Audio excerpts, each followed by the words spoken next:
Кыргыз сому туруктуубу? Кантип насыя алууга болот? Баалар эмне үчүн өсүп жатат? Мына ушул сыяктуу суроолорго Кыргыз Республикасынын Улуттук банкынын адистери ар жума сайын кыргыз жана орус тилдеринде Улуттук банк билдирет уктуруусунда биринчи радиодо жооп беришет. Саламатсыздарбы, эфирде Улуттук банк билдирет уктуруусу, студияда Назира Молдокулова. Урматтуу угуучулар, бүгүнкү уктурууда Улуттук банктын 2019 жылы аткарган иштеринин алдын ала жыйынтыгы жана мамлекет башчынын 2019 жыл региондорду өнүктүрүү жана өлкөнү санариптештирүү жылы деп жарыялоо жөнүндөгү жарлыгынын талаптарынын аткарылышы туурасында маалымат менен бөлүшөбүз. Биз менен бирге калыңыздар. Улуттук банк өткөн жылы өз ишин мыйзамдын талаптарына ылайык ишке ашырган.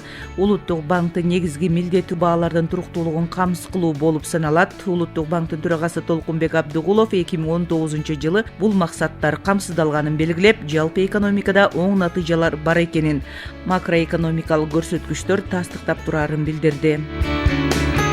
Бүтүндөй жыл ичинде баалар орточо алганда 1,1%, инфляция жылдык мааниде 3,1%га чейин өскөн.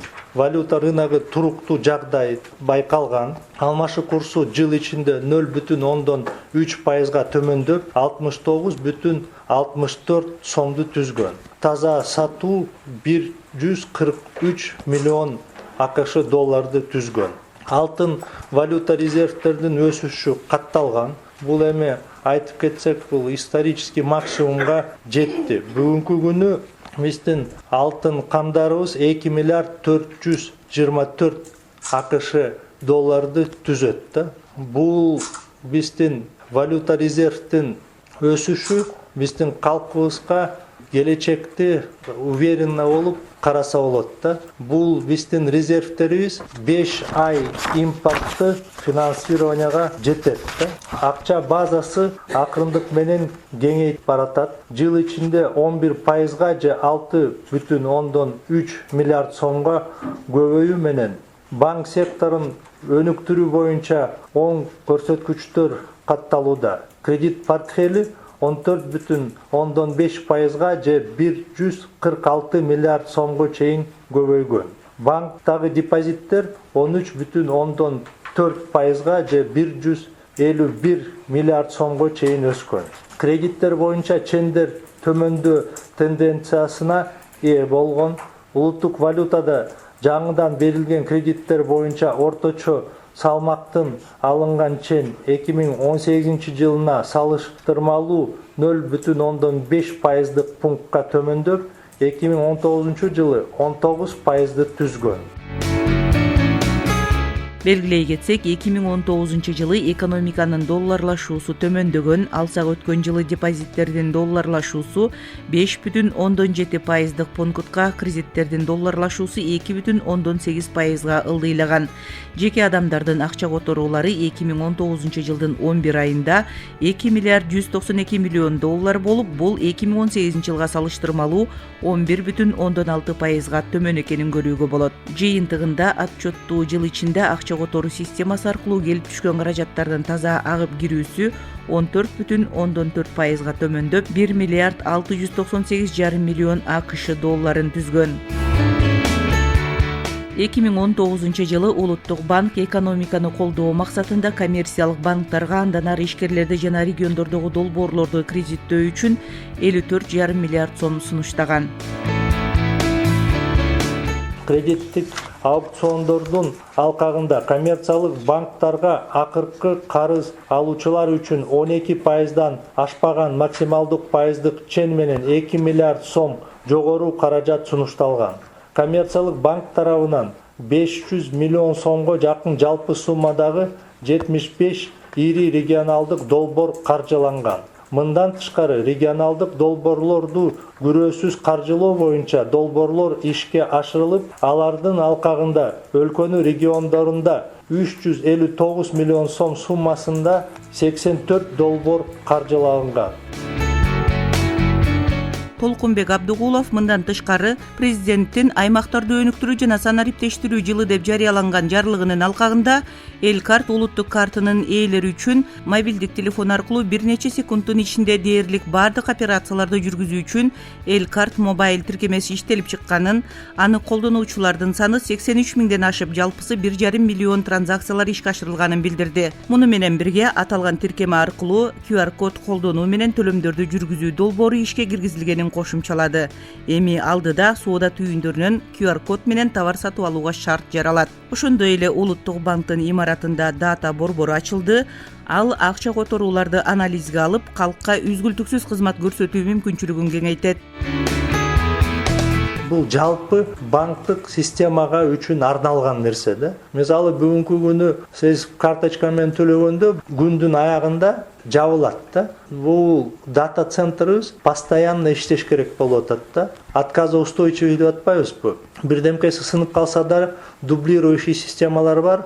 Бул биздин платежный системага 100% гарантия берет да. Рабочий күндүн ичинде бул система токтобойт да. Ар бир жараныбыз төлөгөн акчасы күндүн аягында ошо каяка төлөөчү болсо ошол жакка түшөт деп бул кепилдик берет да. Сиздин жана атыңызды же фамилияңызды биз чогултпайбыз да. Биз жөн эле жалпысынан чогултабыз да. Мына 1000 киши бүгүн транзакция жасады. Бул точно анализ чыгарганга аябай жакшы инструмент болот да. Ошондой эле Улуттук банк санарип валюталарды колдонууда тобокелдиктер бар экенин четке какпайт. Андыктан валютанын электрондук түрү туруксуз болуп жаткан чакта инвестиция салууда кылдат анализге алуу сунушун келтирген Толкунбек Абдыгулов деген менен заман талабына жараша өлкөдө санарип валюталар колдонула баштаганын белгиледи. Андыктан бүгүнкү күнү бул секторубузда өнүгүп баратат да. Жаңы валюталар чыгып, жаңы технологиялар киргизилип, уже Кыргызстандын ичинде да мындай уже цифровой валюталар менен да колдонуу менен транзакциялар өтүп баштады да. Ошондуктан бул жылга биз өзүбүзгө талап коюп атабыз да, бул рынокты да регуляция кылыш керек да. Бул биздин Улуттук банктын максатыбыз эң негизгиси биздин кыргызстандыктарга кепилдик бериш керек да. Акчаңды салганда сен ошо салган акчаңды кайтарып алганга укугуң бар да. Бүгүн акчаны чогултуп алып, эртең ошол чогулткан киши жоголуп кетпесин деп. Ошондуктан бул секторду да биз регуляция кылабыз да.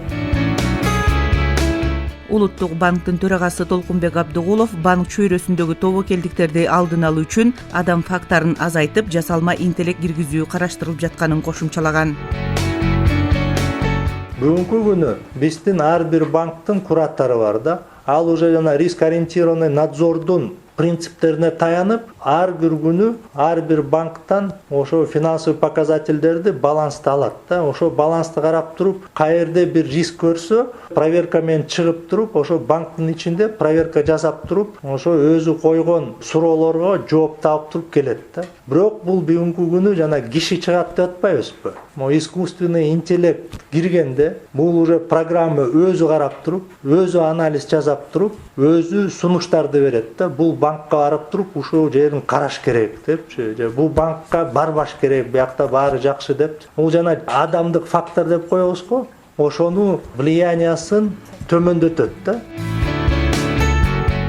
Кошумчалай кетсек, Улуттук банк нак эмес төлөмдөрдү өнүктүрүү үчүн мобилдик тиркемелерди электрондук мамлекеттик органдарга интеграциялоону ишке ашырып жатат. Бул максатта Улуттук банк 2019 жылы финансылык чалгындоо кызматы уюлдук байланыш операторлору менен биргеликте макулдашууга кол койгон. Ага ылайык мобилдик тиркеменин пайдалануучулары 2020 жылдын 1-октябрына чейин идентификациядан өтүүгө тийиш. Урматтуу угуучулар, бүгүнкү уктурууда биз Улуттук банктын 2019 жылы аткарган иштеринин алдын ала жыйынтыгы туурасында маалымат менен бөлүштүк. Ушуну менен Улуттук банк билдирет уктуруусу соңуна чыкты. Даярдап алып барган Назира Молдокулова. Саламатта калыңыздар. Кыргыз сому туруктуубу? Кантип насыя алууга болот? Баалар эмне үчүн өсүп жатат? Мына ушул сыяктуу суроолорго Кыргыз Республикасынын Улуттук банкынын адистери ар жума сайын кыргыз жана орус тилдеринде Улуттук банк билдирет уктуруусунда биринчи радиодо жооп беришет.